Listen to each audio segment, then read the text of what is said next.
माँ विंध्यवासिनी महिला प्रशिक्षण एवं समाज सेवा संस्थान देवरिया द्वारा संचालित बाल गृह बालिका स्टेशन रोड देवरिया में जिन वरिष्ठ आईएएस और आईपीएस ने कथित कहानी बनाया था दिनांक 5/8/18 को बाल गृह बालिका कांड, जिससे प्रदेश और देश के हमारे मुखिया, प्रधानमंत्री और मुख्यमंत्री महोदय को नतमस्तक होना पड़ा। मैं उस बाल गृह बालिका कांड की सच्चाई प्रमाणित आपके सामने प्रस्तुत करना चाहती हूँ। जिस सीनियर आईएएस रेणुका कुमार जी ने माननीय मुख्यमंत्री महोदय को गलत सूचना दिया था। मैं दियोरिया पे सवाल पूछूंगी। महिला हूँ और ये सवाल सबसे ऊपर है मेरे मन में। बच्चियों के साथ दियोरिया में जो हुआ, क्या आपकी देखरेख में ये होना चाहिए था? देखिए, देवरिया में बच्चियों के साथ कुछ भी नहीं हुआ। कुछ भी नहीं हुआ। हाई कोर्ट स्वयं इसकी जांच कर रहा है, अब तक कुछ भी नहीं आया। एक, जिस बालिका ने यह आरोप लगाया था वह बिहार से भागी हुई बालिका थी, वहां आई थी। उसने केवल ये बताया था कि ये बालिकाएं बाहर जाती हैं। वह हाई कोर्ट की कस्टडी में है, हाई कोर्ट इसकी जांच कर रहा है।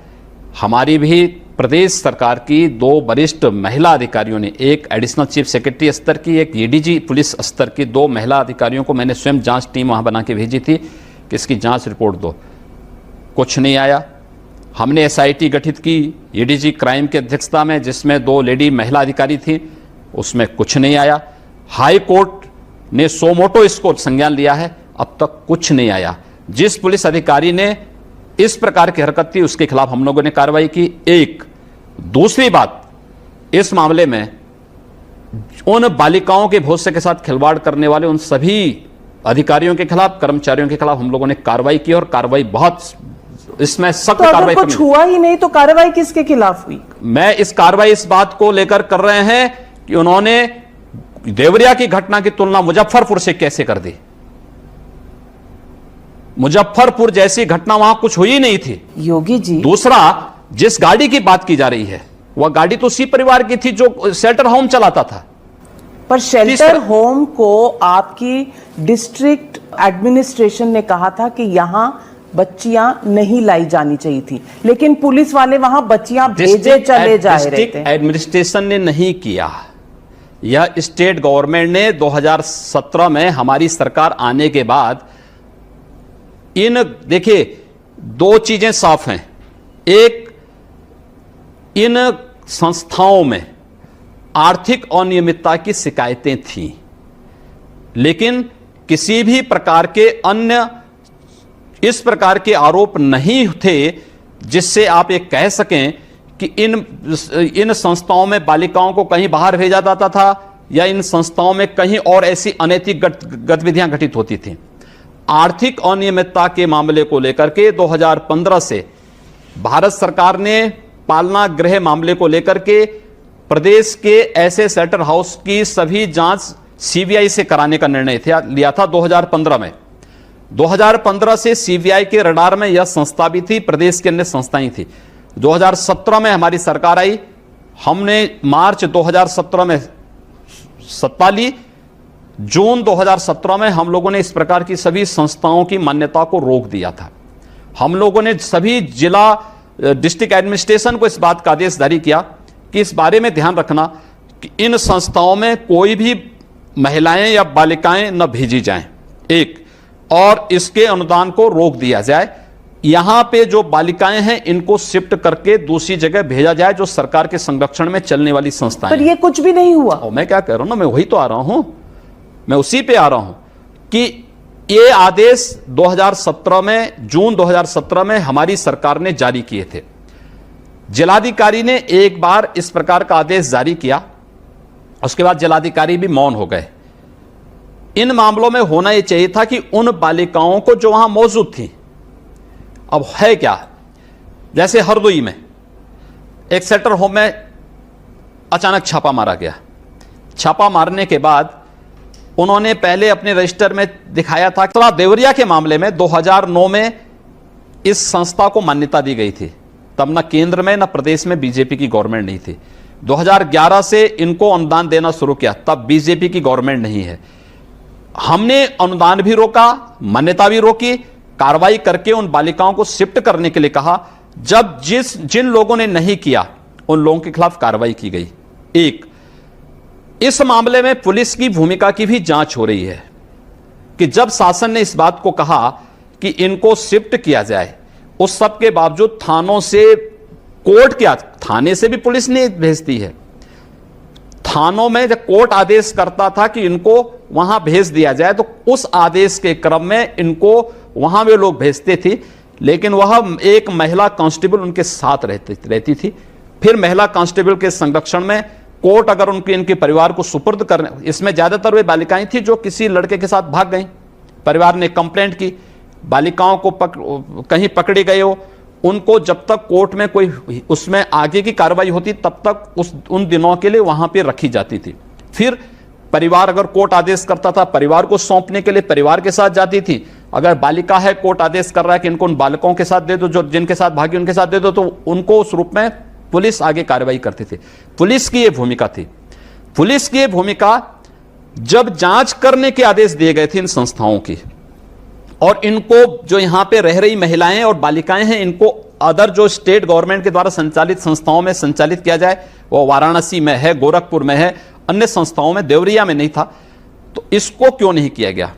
क्योंकि वहां के डीपीओ के द्वारा जब इसमें जांच कर, जो पुराने वाले के खिलाफ कार्रवाई करके नए को भेजा गया, जब वह 31 जुलाई को वहां जांच करने के लिए जाता है, तो उनको अंदर जाने से रोका जाता है संस्था संचालिका के द्वारा। उसके ऑब्जेक्शन दो बात के लिए था। एक कि जब मुझे अनुदान नहीं मिल रहा है तो यहां पे कैसे आप जांच कर रहे हैं, इस बात को लेकर के दोनों में विवाद हुआ था। विवाद होने के बाद फिर उसकी एफआईआर दर्ज हुई थी। एफआईआर दर्ज होने पर पुलिस के द्वारा समय पर कार्रवाई न करना, क्योंकि ये 31 की घटना थी, 5 तक कोई कार्रवाई इसमें नहीं हुई, और 5 तारीख को बिना किसी को बताए हुए वहां के एसपी के द्वारा रात्रि में वहां छापेमारी करना, छापेमारी करने पर न अपने ऊपर के अधिकारियों को बताना, न जिले को बताना, न अपने नीचे के अधिकारियों को बताना, मीडिया के सामने उन बालिकाओं के उसके इंटरव्यू करा करके वहां मीडिया को ले जाकर के और पूरे वातावरण को इस रूप में प्रस्तुत करना, बिना जांच किए इस बात को प्रस्तुत करना। किसने किया? ये वहां के एसपी ने, तो कि ये मुजफ्फरपुर पार्ट 2 है, इसी की जब जांच कराई गई, ये सब मामले नहीं आए थे। उसके बाद फिर एसपी के खिलाफ कार्रवाई हुई। डीएम के द्वारा 1 वर्ष से आदेश के बावजूद शिफ्ट न करने की कार्रवाई न होना, इसमें जिलाधिकारी के खिलाफ कार्रवाई हुई। और आज फिर मैं कह सकता हूं उसमें कुछ नहीं है, मामला आने दीजिए, क्योंकि हाईकोर्ट स्वयं उसकी जांच कर रहा है। वह सब बालिकाएं हाईकोर्ट के संरक्षण में है, और मैं कह सकता हूं कि जिन्होंने भी उन बालिकाओं के उस पर शक किया है, अगर एक गलत होगा, सरकार बहुत सख्त कार्रवाई करेगी। योगी जी, आपने इतना लंबा एक्सप्लेनेशन दिया, मैं आपसे कहूंगी, आप कह रहे हैं हाईकोर्ट की वर्डिक्ट आने दीजिए, लेकिन आपने कंक्लूजन्स, मैंने कहा अपने कंक्लूजन्स पहले से तय कर लिए। आपने एसपी को दोषी ठहरा दिया, आपने डीएम को दोषी ठहरा दिया, आपने संस्था वालों को दोषी ठहरा दिया, आपने कह दिया सारी लड़कियां लड़कों के साथ भागी हुई लड़कियां थी, आपने सब हर किसी के लिए कह दिया कि ये बीजेपी के समय नहीं हुआ, ये किसी और ये बच्चियां योगी जी मेरी हो सकती थी, बीजेपी की किसी नेता की हो सकती थी, किसी की भी बच्चियां हो सकती थी। हम क्या इस देश में बच्चियों को सिर्फ इस चश्मे से देखेंगे कि ये किसकी राज में हुआ, बीजेपी के राज में हुआ, सपा के राज में हुआ, बसपा के राज में हुआ? क्या यही रह गया है हमारी बच्चियों का फ्यूचर? ये चश्मा मेरा नहीं, ये आपका है। मैंने जो सही तथ्य थे वो आपके सामने रखे। आपने पूछा, मैंने आपको बताया कि देवरिया की घटना की मुजफ्फरपुर की घटना से तुलना नहीं हो सकती। एक, उन बालिकाओं के चरित्र पर इस प्रकार का शक नहीं हो सकता। पर आपने किया। मैंने नहीं किया, ये आपने किया। आपने कहा कि वो भागी हुई लड़कियां। हाँ, मैं सही बोल रहा हूं कि जो लड़कियां किसी कारण से घर से भाग गईं, किन्हीं कारणों से गायब हो गईं, उनको कोर्ट ने आदेश किया कि उनको वहां भेजो, पुलिस वहां लेकर के उनको उन्हें वहां भर्ती कर दी।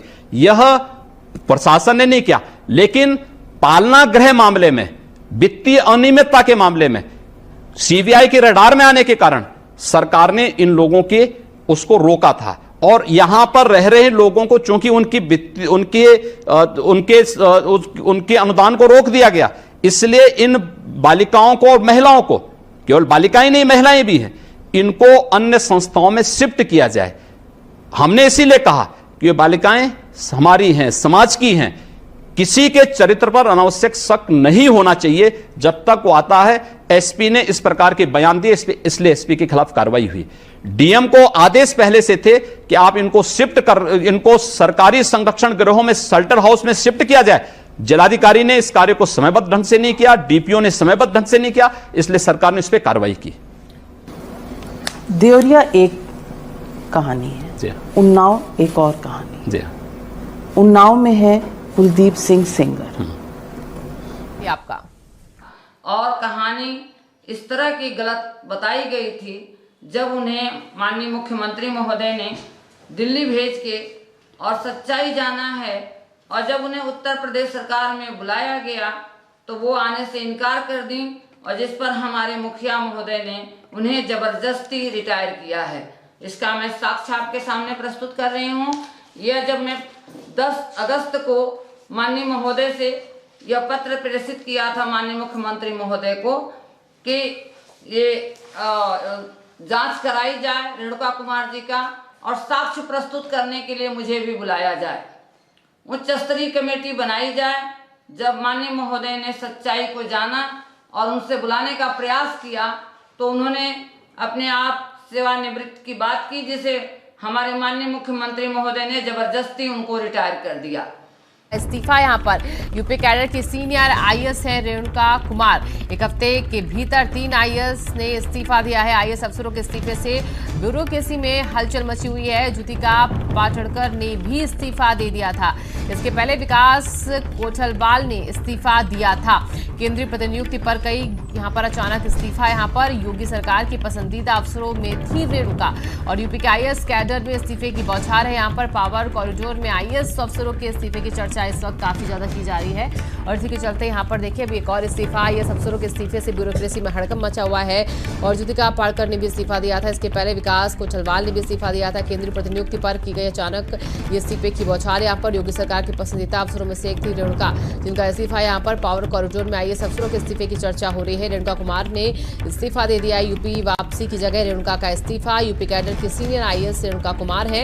एक हफ्ते के भीतर 3 आईएएस इस्तीफे हो चुके हैं, 3 आईएएस अफसरों के इस्तीफे हो चुके हैं, जिसके बाद अब ब्यूरोक्रेसी में भी हड़कंप मचा है। और हमारे स्टेट हेड वीरेंद्र जी जुड़ चुके हैं ज्यादा जानकारी के साथ। वीरेंद्र जी, कुछ ही दिनों में 3 आईएएस अफसर जिन्होंने इस्तीफे दे दिए, इसको लेकर चर्चाएं कि आखिरकार क्यों जो सीएम के चहेते हैं वो भी इस्तीफा दे रहे? बिल्कुल, देखिए ये इस्तीफे इसलिए महत्वपूर्ण है क्योंकि ये तीनों इस समय उत्तर प्रदेश के बाहर हैं, जिन अधिकारियों ने इस्तीफे दिए हैं जी।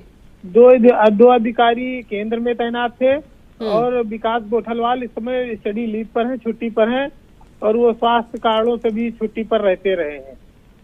विकास कोठलवाल की नौकरी अभी बहुत लंबी बची है, और ऐसा माना जा रहा है कि शायद वो उत्तर प्रदेश के या देश के बाहर किसी दूसरी संस्था में जाएंगे। लेकिन रेणुका कुमार जो 1987 बैच की आईएएस अफसर हैं, उनको अभी 10 महीने पहले ही हुआ था कि वो केंद्र में गई थी उत्तर प्रदेश से, और यूपी में वो योगी सरकार की काफी भरोसेमंद अफसर थी। वो काफी जांचें उन्होंने की, कई सारे खुलासे किए मुख्यमंत्री के जो उन्होंने जिम्मेदारी दी, लेकिन केंद्र से अचानक उनका आना लोगों को समझ में नहीं आ रहा था। अब ये बात साफ हुई है कि रेणुका कुमार ने अपने मंत्रालय में काम न कर पाने की वजह से इस्तीफा दे दिया है, और चर्चा इस बात की है कि रेणुका कुमार को ये कहा गया कि आप उत्तर प्रदेश अपने कैडर जाइए और वहां रिजाइन करिए, इसलिए उनको यहाँ पर फोर्सली वापस भेज दिया गया है उनके स्टेट कैडर में। इसी तरह से ज्योतिका पाटड़कर महाराष्ट्र की रहने वाली हैं, यूपी में बहुत समय तक रही, और केंद्र में सूचना आयोग के सचिव के तौर पर एक महत्वहीन विभाग में उनको डाल रखा गया था, तो उन्होंने भी वीआरएस के लिए आवेदन कर दिया। ये अचानक से उत्तर प्रदेश के तीनों अधिकारियों की ओर से ऐसा हुआ, इसलिए ब्यूरोक्रेसी में खासा चर्चा बनी हुई है इस बात को लेके, पावर कॉरिडोर में भी।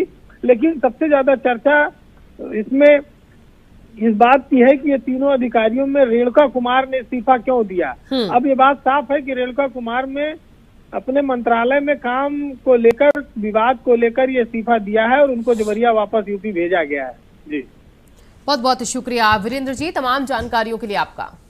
रेणुका कुमार जी के निर्देशन में जो यहाँ एसपी रोहन पी कनक ने कहानी को बनाया था, जब मैंने उन शासन से उनके खिलाफ एफआईआर दर्ज कराने के लिए मांगा तो मुझे यह पत्र शासन से प्राप्त हुआ जिसमें स्पष्ट लिखा गया है कि बाल गृह बालिका कांड को बनाने वाले रोहन पी कनक दोषी पाए गए और इनके खिलाफ सरकार में परनिंदा प्रस्ताव भेजा गया है। तीसरा जो उसके कड़ी जिला प्रोबेशन अधिकारी थे प्रभात कुमार जी, महिला कल्याण के अधिकारी थे, इनके खिलाफ भी शासन में कार्रवाई चालू हो गई है। जब मैंने ये मांगा कि इनके खिलाफ भी मुझे एफआईआर कराने का पत्र शासन से प्राप्त हुआ। मैं आपको बता दूं कि रेणुका कुमार पति पत्नी दोनों सीनियर आईएएस हैं और ये कहानी बनाने के मास्टर हैं। 2014 से लेके 2019 तक ये महिला कल्याण के प्रमुख सचिव रहीं। ये हर सरकार में अपने दम पर, अपने कारनामे के दम पर चर्चित रहीं और यह बड़े लेवल के चलने वाली अधिकारी हैं। मैं एक और आपको अब सूचना देना चाहती हूं जो स्पष्ट, जिस पत्र पर मेरे खिलाफ मुकदमा लिखा गया 28 जून को, 28 जून 18 को जो पत्र आया था, जिसके अवेज में 28 जुलाई 18 को और जेपी तिवारी के नेतृत्व में 13 लोग बाल गृह बालिका पर गए, जबकि विशेषज्ञ दत्तक ग्रहण के बच्चों को उन्हें ट्रांसफर करना था और वह बिल्डिंग बाल गृह बालिका से 3 किलोमीटर दूर है। इन्होंने शासन प्रशासन एज ए न्यायालय को भी धोखा दिया। माननीय न्यायालय में इन्होंने बताया कि संस्था की मान्यता स्थगित थी और मैं आपको बता दूं कि इस लेटर में संस्था को कोई प्रतिलिपि नहीं है। आप बताएं, जहां आप जा रहे हैं यदि आपको सूचना नहीं होगा तो वहां लोग कैसे मिलेंगे। आवासीय संस्था पर बिना सूचना के 13 लोगों के साथ जेपी तिवारी इसलिए गए क्योंकि संस्था के कार्य से सरकार के कार्य प्रभावित हो रहे थे। सरकार का बालिका बालक जो चलता था या सरकार के सीडब्ल्यूसी या सरकार के 181 ये प्रभावित हो रहे थे हमारे कार्य से, और जिस प्रतिशोध की भावना से जेपी तिवारी ने वहां जा करके ये तांडव किया। चूंकि मैं मौके पर नहीं थी, हमारे प्राइवेट कर्मचारियों ने कुछ नहीं कहा और उस बात को छुपाने के लिए माननीय मुख्यमंत्री महोदय से यह कहा गया कि 31 तारीख को झगड़ा हुआ संचालिका और डीपीओ के मध्य, जबकि ये पूरी कहानी, पूरा मुकदमा 28/7/18 के इस पे डायरेक्टर के लेटर पे चल रहा है। पूरी विवेचना चल रही है। ये लोग न्यायालय को, माननीय उच्च न्यायालय प्रयागराज में बता रहे हैं कि संस्था की मान्यता नहीं है, जबकि इन्हीं के निर्देशक जनसूचना से लिख के दे रहे हैं कि विशेषज्ञ दत्तक ग्रहण की मान्यता 2021 तक थी। जब मान्यता 2021 थी तो 2018 में इस तरह का तांडव करना और मुझे परेशान करना इन अधिकारियों की मंशा क्यों बनी। मैं बता दूं आपको कि रेणुका कुमार कहानी बनाने की मास्टर हैं। मैं इसका भी एक और उदाहरण अभी प्रस्तुत करूंगी आपके सामने, लेकिन पहले मैं अपनी बात आपको बता दूं कि अभी भी न्यायालय इसी विषय पर अटका हुआ है कि संस्था की मान्यता नहीं थी। आप बताएं, अभी 121 लड़कियों के पुनर्वास की बात हमारी माननीय न्यायाधीश सुनीता अग्रवाल जी कर रही हैं। आखिर वो लड़कियां थीं कहाँ, किसके संरक्षण में थीं, इस पर कोई चर्चा नहीं हो रहा है। मेरा कहना न्यायालय से ये है कि कृपया मुझे अवसर दिया जाए कि मैं अपनी बात आपको बता सकूं। अब मैं आपको वो चीज दिखा रही हूं कि जिसमें इनके ये मैं नहीं बोल रही हूं, ये सीबीआई की रिपोर्ट बोल रही है, जिसमें ये कह रहे हैं, ये सीबीआई की रिपोर्ट में साक्ष्य लगी हुई है कि डीपीओ 28 को संस्था पे नहीं गए थे। ये मैं आपको इसमें से बता रही हूं। ये देखिए, ये लेटर लगा हुआ है जिसमें जेपी तिवारी ने डीपीओ को कहा है कि मैं जो हूं, जेपी तिवारी ने डीपीओ को कहा है कि मैं टीम के साथ संस्था पर गया था, और जब वो टीम के साथ जेपी तिवारी गए थे और वो डीपीओ को रिपोर्ट कर रहे हैं, इससे स्पष्ट है कि डीपीओ संस्था पे नहीं गए थे। तीसरा, इनके CWC के मेंबर कह रहे हैं कि मैडम संस्था पे नहीं थी। ये भी रिपोर्ट इन्हीं की है। ये देखिए, ये रिपोर्ट इन्हीं की है जिसमें कहा जा रहा है कि मैडम संस्थान पे नहीं थी। तो जब हम 28 को उपस्थित ही नहीं थी और न DPO आए थे, तो फिर इतनी बड़ी जांच क्यों हुई? सरकार के पैसे का दुरुपयोग क्यों किया गया? माननीय महोदय को गुमराह करते हुए 9 जांचें कराई गईं और माता रानी की कृपा से मैं 9 जांचों में साफ सुथरा आपके सामने प्रस्तुत हूं। बस कागज का फेर है जो आपके सामने मैं दिखा रही हूं कि IAS अधिकारी किसी के जीवन को बर्बाद करने में कितना समय लगाते हैं।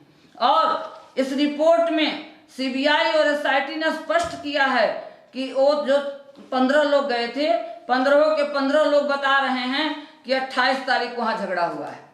अब आप बताएं कि माननीय महोदय हमारे मुख्यमंत्री जी कह रहे हैं कि झगड़ा 31 को हुआ है और हमारा कागज बता रहा है कि झगड़ा 28 को हुआ है और उन्हीं का साक्ष्य बता रहा है कि मैं थी ही नहीं और DPO गए ही नहीं थे, तो झगड़ा हुआ किससे? लेकिन विवेचक परमात्मा का दूसरा रूप हो जाता है।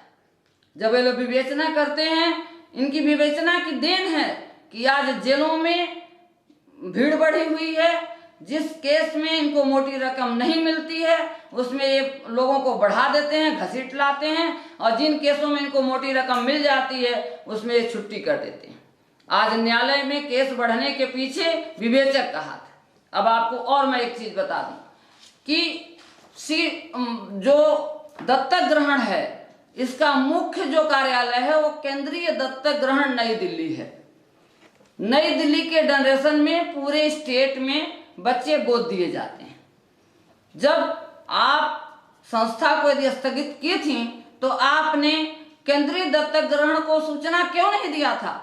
क्योंकि वो आपके दायरे के बाहर था, आपकी चाल वहां नहीं चल पाई थी, और जिसका कारण रहा कि केंद्रीय दत्तक ग्रहण अभिकरण जो है 14/8/18 तक बच्चों को गोद देने के लिए संस्था को पत्र भेजता रहा। वो भी मैं आपको दिखा रही हूं। ये देखिए, ये सारे रिपोर्ट्स जो हैं, ये हम जन सूचना से सारी रिपोर्ट हमको प्राप्त हुई है, वो भी रिपोर्ट मैं आपको दिखा रही हूँ। देखिए, ये कह दे रहे हैं सब जगह और न्यायालय को भी गुमराह कर रहे हैं। यह आप देखिए, यह NOC आई है। ये NOC जो है बच्चों को गोद देने के लिए केंद्रीय दत्तक ग्रहण अभिकरण से आया है, और इसमें स्पष्ट रूप से डायरेक्टर महिला कल्याण और प्रमुख सचिव महिला कल्याण का है। यदि 2 महीने में न्यायालय के माध्यम से बच्चे गोद दिए गए हैं तो इनके अधिकारी क्या कर रहे थे? यदि संस्था गलत थी तो इनके अधिकारियों ने ऑब्जेक्शन क्यों नहीं किया? जिसको विवेचक ने कहा कि मानव तस्करी हुआ है, तो मानव तस्करी में पहले माल बरामद होता है। यदि हम गलत थे तो बच्चों को विदेश से वापस क्यों नहीं लाया गया? दूसरा देखिए, ये भी NOC, अभी एक और NOC लगातार देखिए ये जो, और न्यायालय की कार्रवाई की विवेचना, इतनी तेजी से इन लोगों ने काम किया बालिका। ये देखिए, ये भी NOC कारा की है, जो बच्चे गोद दिए गए हैं, ये NOC कारा की है। ये देखिए आप, ये NOC कारा दे रही है। ये न्यायालय का आदेश है, न्यायालय के आदेश से बच्चे जा रहे हैं। देखिए, पक्की नकल जो है न्यायालय की लगी हुई है और न्यायालय के आदेश से बच्चे जा रहे हैं।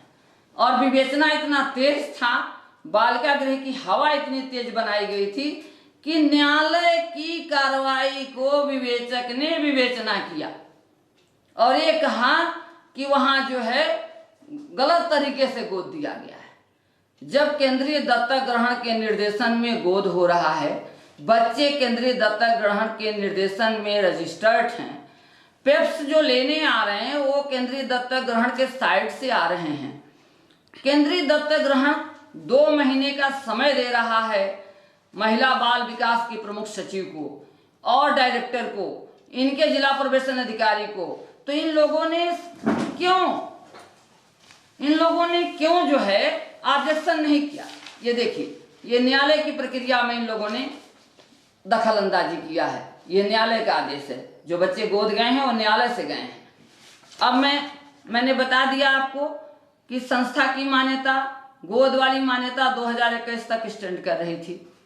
इसके बाद इन बच्चों के जो गोद देने की प्रक्रिया है केंद्रीय दत्तक ग्रहण अभिकरण के नेतृत्व में हो रहा था और इनके अधिकारी उसमें सहयोग कर रहे थे गोद दिलवाने में।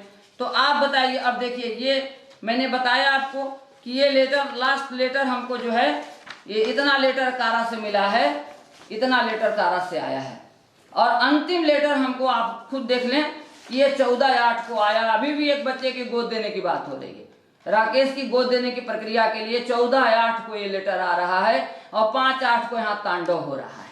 आप देख लीजिए, ये भारत सरकार का गजट है, ये भारत सरकार का गजट है और इसमें इनको बिना जांच किए संस्था को निरस्त करने का पावर ही नहीं है। ये भारत सरकार का गजट है जो मैं दिखा रही हूं आपको, ये देख लीजिए, भारत सरकार के गजट का कार्रवाई है। और इसके बाद ये सबको गुमराह कर दी। अब बताइए, जो हमारी मान्यता थी बालिका गृह की, ये मान्यता है, ये देखिए, ये बालिका गृह की मान्यता है, यह मान्यता बालिका गृह की है। यह एनओसी मैंने आपको दिखा दिया। इसके बाद अब एक और कहानी आपको मैं बताने जा रही हूँ, जो हमारे माननीय मुख्यमंत्री महोदय से झूठ बुलवाई है रेणुका जी। बाबा ने कहा कि सचल कार्यक्रम में संस्था दोषी थी। सचल कार्यक्रम राज्य समाज कल्याण बोर्ड से चला और माननीय जो है बहन जी कितनी अपने काम में परिपक्व हैं। ये देखिए, ये सैंक्शन जो हमको मिला था ये राज्य समाज कल्याण बोर्ड के सचिव के द्वारा मिला था। ये आप देखिए, ये दस्तखत राज्य समाज कल्याण बोर्ड के सचिव का है, रणधीर सिंह जी का, उनके दस्तखत से कार्यक्रम हमको मिला था। ठीक है, और जब इन्होंने पैसा उसमें यदि हमको घोटाला करना होता तो हम फिर 6,61,000 रुपया हमने वापस किया है। यदि हमको घोटाला करना होता, ये देखिए, ये सारे ये 6,61,000 रुपया मैंने वापस कर दिया। जब कार्यक्रम बंद हुआ तो 6,61,000 रुपया मैं ब्याज वापस किया।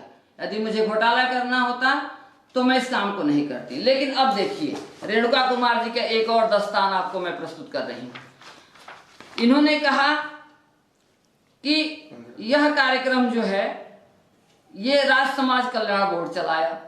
इसके सचिव 287 संस्थाओं को सूचीबद्ध कर दिए कि इन संस्थाओं की शिकायत है, जबकि निचले स्तर से कहीं से कोई शिकायत नहीं है। मैं बार बार जब सूचना में मांग रही हूँ, माननीय मुख्यमंत्री महोदय से मैंने सूचना मांगा तो ये कहा गया कि आप महिला कल्याण से मांगिए। महिला कल्याण से मांग रही हैं तो वो कह रहे हैं कि ये हमारे विभाग का मामला नहीं है। और अभी देखिए, ये देखिए, ये जो 29/5/17 को जो न्यायालय का आदेश है कोर्ट का, वहाँ रणधीर सिंह जी का नाम ही नहीं है। जो मुख्य थे उस पूरे प्रोग्राम का, उनको माननीय रेणुका कुमार जी ने हटा दिया, इसलिए कि उनको मोटी रकम मिल गई। और अब इसमें कर्मकार बोर्ड आ गया और स्वतः ये हल्फनामा दे रही हैं, जबकि इनको इससे कोई मतलब नहीं है। हल्फनामे में, इसलिए हल्फनामा में इनको माफ कर दिया कोर्ट ने कि इन लोगों का कोई मतलब ही नहीं था। और जिस अधिकारी ने घोटाला किया, जिस अधिकारी ने सब संस्थाओं को चूसा, उसका नाम तक नहीं आया न्यायालय में, बताया तक नहीं गया। मैंने आपको दिखाया कि ये जो है सैंक्शन उस अधिकारी का किया हुआ है। 287 संस्थाओं को आच्छादित किया इन्होंने। 286 उसी समय से अन्य विभाग में काम कर रही हैं। सिर्फ गिरजा त्रिपाठी को टारगेट इसलिए बनाया गया कि गिरजा त्रिपाठी का 3 साल का अनुदान रोका गया था और ये कहा गया था कि 50% आप दीजिए। इसके लिए इनके डायरेक्टर हमको बुलाए हुए थे अपने कार्यालय में, राम कंवल जी, सबसे चहेते डायरेक्टर इनके राम कंवल जी थे। वो हमको बुलाए हुए थे और ये कहे कि आप 50% दीजिए। और मैंने यही निवेदन किया कि सर, मैं कर्ज लेकर के, उधार लेकर के बच्चियों को खिलाई हूँ, कर्मचारियों का मानदेय बाकी है, मकान का किराया बाकी है, मैं इस काम को नहीं कर सकती हूँ और जिसके वजह से मुझे टारगेट बनाया गया। तो मैं अपने माननीय मुख्यमंत्री महोदय से निवेदन कर रही हूँ कि आप हमारे प्रदेश के मुखिया हैं, आप महान संत हैं, आपसे झूठ बुलवाया गया, आपसे ये कहा गया कि वहाँ बच्चियों को निगरानी के लिए पुलिस विभाग महिला देता था। आप जिलाधिकारी कार्यालय से पता करा लें कि 2009 से 2018 तक कोई भी महिला हमको नहीं मिली है। अब मैं अपना उपलब्धि आपको बता दूं, 6000 पारिवारिक विवाद निपटाने वाली, 2400 बेटियों को उनके परिवार तक पहुंचाने वाली, 375 बेटियों को कन्यादान देने वाली, 14000 किशोरियों को प्रशिक्षण देने वाली, यूएनडीपी की प्रशिक्षित गिरिजा त्रिपाठी को जबरदस्ती 4 केस में अपराधी बना दिया गया। और अब जब मैं कहीं से सूचना मांग रही हूं और जो सूचना हमारे अधिकारी नहीं देना चाहते हैं वो वही धारा लिख के दे देते हैं कि ये धारा में ये वांछित है। मैं अपना वो भी रिकॉर्ड आपको दिखाऊंगी कि कहां कहां से मैं पुरस्कृत हूं। 17 अवार्ड मुझे प्राप्त हुए हैं। ये देखिए, ये सारे अवार्ड हैं, आप देखिए, ये अवार्ड देखिए, ये देखते जाइए कितने अवार्ड हमको प्राप्त हुए हैं, कितने आईएएस अधिकारियों ने हमको सम्मानित किया है। ये देखिए, ये देखिए, यदि मैं डिपार्टमेंट का काम नहीं कर रही थी, मैं समाज का काम नहीं कर रही थी, तो ये सारे पुरस्कार हमको कहाँ से मिल गए।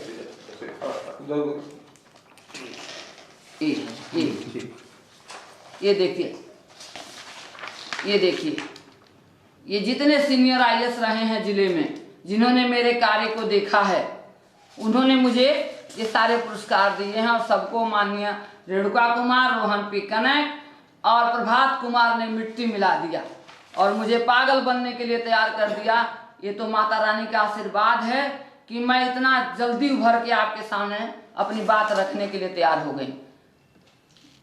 ये देखिए, ये सारे रिकॉर्ड आप देखें। ये मदर इंडिया अवार्ड से मैं सम्मानित हूं। ये देखिए, सारे प्रमाण पत्र, ये देखिए,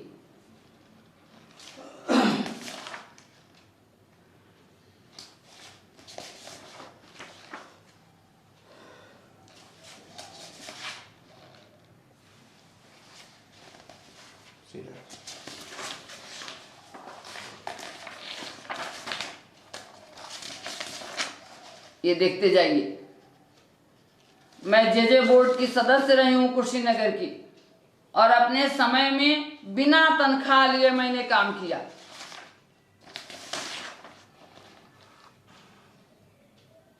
जिले में जब देवरिया जिला और कुशीनगर का बंटवारा हुआ तो नवोदय विद्यालय के लिए मैंने 10 दिन अमरण अनशन किया था।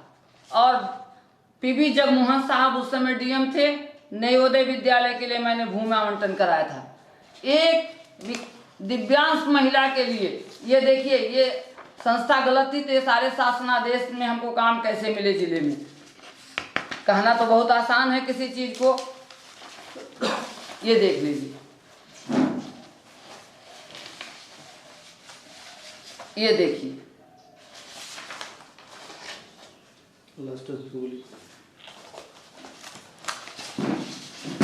ये सब देख लीजिए। ये सारे प्रमाण जो हैं ये मेरे सेवा के हैं।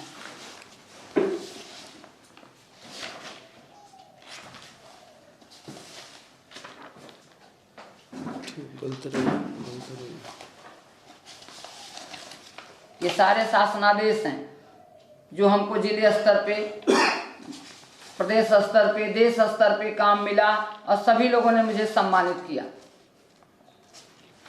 रेणुका कुमार जी परेशान इसलिए हो गई कि जब 22/6/18 को माननीय जिलाधिकारी देवरिया द्वारा उनके 14 के आदेश के अनुपालन में हमारे यहाँ से जांच आख्या चली गई और इनकी रणनीति फेल होते हुए नजर आई। क्योंकि ये बाबा से ये कह दी कि संस्था 2015 से रडार पर थी, जबकि 2016 और 2016 में इनके द्वारा ही बाल गृह शिशु और एडॉप्शन की मान्यता संस्था को दी गई है। तो यदि संस्था उसके योग्य नहीं थी तो मान्यता संस्था को कहां से मिला, आप बताएं।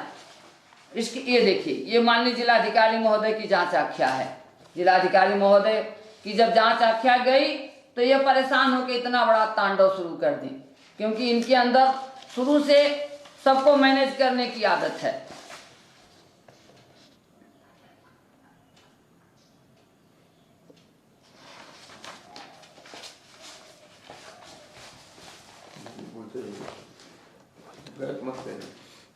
अब जो है मैं 2 शब्द अपने माननीय मुख्यमंत्री महोदय से आग्रह करूंगी।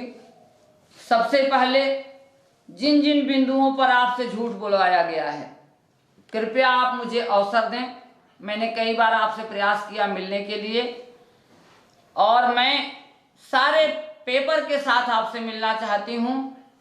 आपका नारा है महिलाओं के सम्मान में भाजपा मैदान में। मुझे याद है कि यदि गेस्ट हाउस कांड में भाजपा सहयोग नहीं की होती तो माननीय मायावती जी मुख्यमंत्री नहीं बनी होती। यदि स्वाति सिंह जी के सम्मान में भाजपा खड़ी नहीं हुई होती तो स्वाति सिंह जी मंत्री नहीं बनी होती।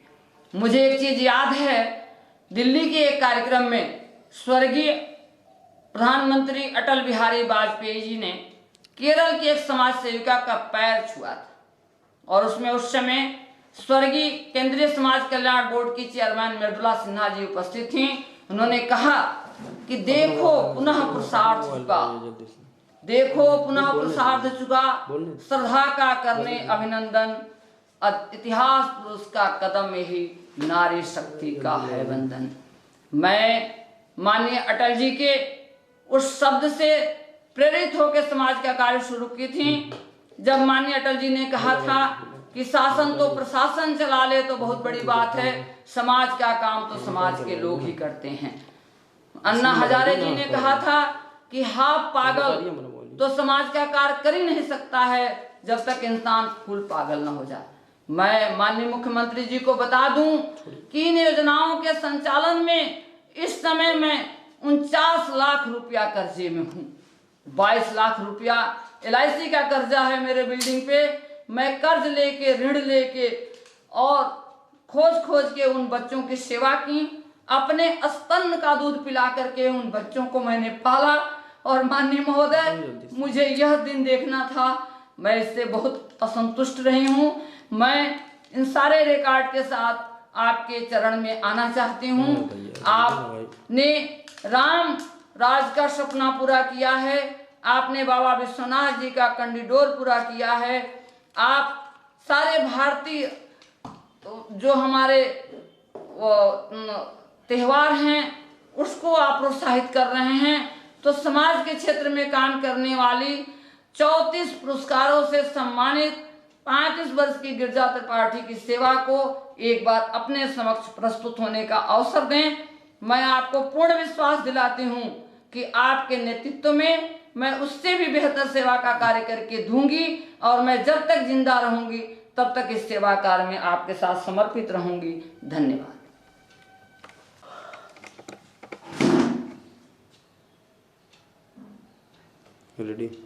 प्रदेश की जनता, विशेषकर देवरिया की जनता से मैं करबद्ध अनुरोध कर रही हूं कि यह मेरी जीत नहीं, आप सबकी जीत है।